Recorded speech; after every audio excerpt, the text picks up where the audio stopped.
Tu penses qu'une femme qui a souffert avec son mari autant peut se lever du jour au lendemain et quitter son foyer comme ça s'il n'y a rien? Si tu ne lui as rien fait? La fille me fait savoir que elle et mon mari entretenaient une relation dans ma propre maison, sous mon nez. Alors que je lui ai tout donné. Tout. Ma vie, des sacrifices, mon temps. Tu m'as trompé sous mon nez. C'est-à-dire que tu m'as utilisé.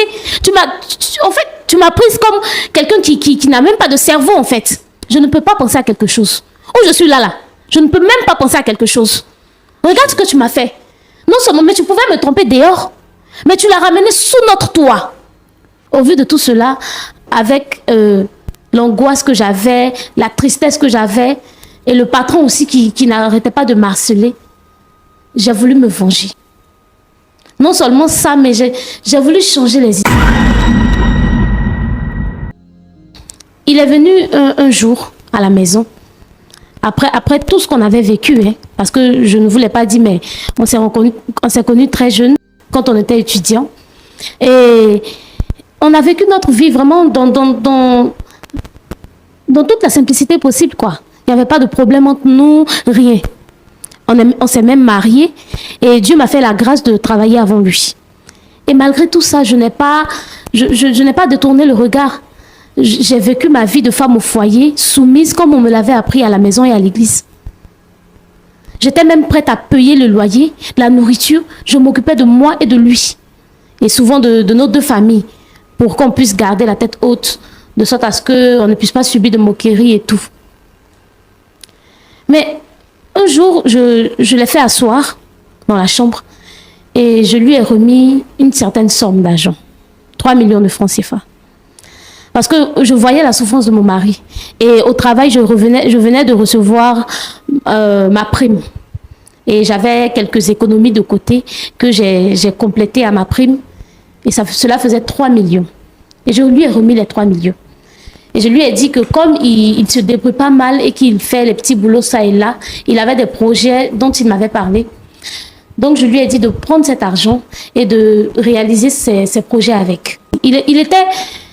Il était tellement heureux que moi aussi, bon, j'étais heureuse parce que quand on fait du bien, on est forcément heureux. Après lui avoir remis les 3 millions, je crois une ou 2 semaines après, il revient à la maison avec une jeune fille. Bon, une jeune femme, si on veut le dire. Que je ne connais pas, que je n'ai jamais vue. Bon, je lui demande c'est qui, normalement. Et il me fait comprendre que c'est sa cousine. Et bon, n'étant pas naïve, je vais vers ses frères et sœurs que je connaissais très bien parce que je ne la connaissais pas, vu que je connaissais tous les membres de sa famille. Et eux, en complicité avec lui, ils me disent que oui, la fille, c'est leur cousine éloignée que je ne connaissais pas, qui avait perdu tous ses parents. Et que lui, il était vraiment un rempart pour elle. S'il ne l'aidait pas vraiment, les choses ne se finiraient pas bien pour la fille. J'ai pris sur moi, j'ai dit ok, il n'y a pas de souci. Si mon mari veut aider, qui suis-je pour refuser? En tant que bonne femme, j'accepte la fille chez moi. Mais j'étais un peu sceptique parce que je n'arrivais pas à concevoir cette histoire de cousine que je ne connaissais pas et que je n'avais jamais vue. Mais parce que c'est mon mari et que je voulais lui faire plaisir comme d'habitude, j'ai accepté la fille à la maison. On a vécu avec la fille pratiquement pendant 8 mois. 8 mois. Je me suis occupée pendant 8 mois de lui et de la fille et en même temps de notre enfant parce qu'on avait une fille. Figurez-vous que je cuisinais pour cette dernière. Il m'arrivait parfois même de lui faire la lessive. J'étais un peu comme... j'étais tellement naïve. Je pensais tellement faire du bien à une fille qui a perdu ses parents et tout. J'avais un peu pitié. Donc je me retrouvais à la prendre comme ma propre sœur. Et vu que je savais que sa famille n'avait pas une très belle image de moi, il n'était pas vraiment très content de notre mariage. Donc je voulais faire bonne impression à cette dernière. Peut-être que de par son biais, les autres pourraient peut-être m'accepter et dire que je suis bien en réalité et tout. Donc je me suis donné corps et âme. Je me suis donné à fond pour que cette dernière-là ait du réconfort et vraiment se sente à l'aise chez elle. On est resté dans cette histoire pendant 8 mois, comme je vous ai dit. Et un jour, ils viennent tous deux m'annoncer que la fille doit aller en Europe.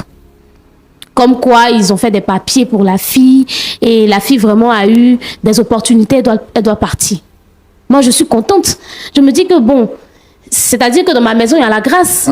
Si mon mari et moi avons hébergé une fille et qu'elle a pu s'en sortir au point d'avoir un billet d'avion pour aller en Europe et tout, c'est vraiment magnifique. J'ai remercié le Seigneur. J'ai même organisé une fête à la maison de départ à la fille. Parce qu'elle devait partir, on voulait commémorer le moment. Après tout ça, la fille est partie. Et notre vie a continué comme rien n'était. Quelques jours plus tard, je reçois un appel d'un numéro étranger.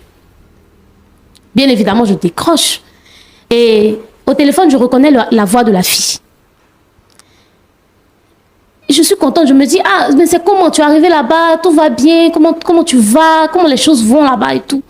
La fille me dit, oui, ça va très bien, je suis arrivée dans de bonnes conditions, merci pour tout, mais c'est pas pour ça que je t'appelle. Mais moi, je suis inquiète en ce moment-là, je me demande, mais qu'est-ce qui se passe? Qu'est-ce que la fille veut bien me dire, vu que c'est vrai qu'on a vécu ensemble, mais je ne suis pas tellement proche au point qu'elle puisse me confier des choses comme ça et tout. Et c'est en ce moment-là que la fille va me faire savoir que, en réalité, elle n'est pas la cousine de mon mari, mais plutôt sa maîtresse. Plutôt sa maîtresse. À ce moment précis là, franchement, je ne savais pas quoi penser de lui. Et aussi de la fille. J'étais sans voix. Et là, la fille me dit que elle avait un objectif avec lui. Elle est venue chez nous, on l'a bien reçue et tout. Elle ne pouvait pas partir aussi parce qu'elle voulait voyager. Et vu que maintenant elle avait eu ce qu'elle voulait, elle avait coupé les ponts avec lui. Elle avait même bloqué son numéro. Et qu'elle me présentait vraiment ses excuses parce que j'ai tellement été gentille avec elle qu'elle se disait que je ne méritais pas cela. Mais figurez-vous que malgré ça, malgré cette nouvelle, je n'ai rien dit à mon mari. À savoir que elle et mon mari entretenaient une relation dans ma propre maison, sous mon nez, que je lui ai tout donné. Tout. Ma vie, des sacrifices, mon temps. Dans le même temps, je vends des articles pour hommes.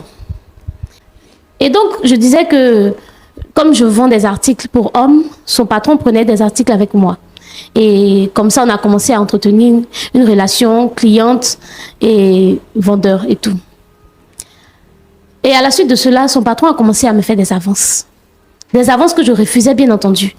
Parce que je me disais que je ne voulais pas tromper mon mari. Et même si le patron était bien plus aisé que mon mari, ce n'était pas une raison pour lui faire du mal. Avec tous les sacrifices que j'avais fait pour lui, ce n'est pas maintenant que j'allais renoncer à mon sacerdoce de femme, d'épouse.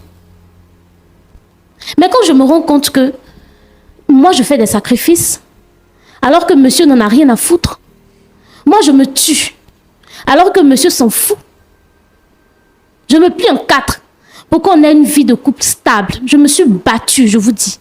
J'ai prié et jeûné pour lui, pour qu'il puisse avoir une situation stable, pour que Dieu lui fasse grâce. Et regardez comment il me paye. Alors, me sentant trahi, parce que c'était une trahison très violente de sa part et aussi de sa famille.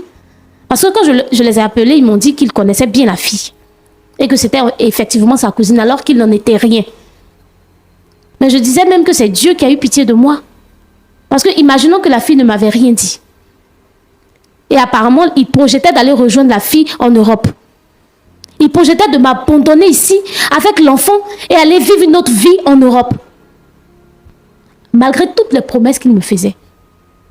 Malgré tout le sacrifice que j'ai fait pour lui. On m'a même parlé, on m'a même averti. Des gens m'ont dit, ah toi tu travailles, ton mari ne travaille pas, tu le suis comme ça.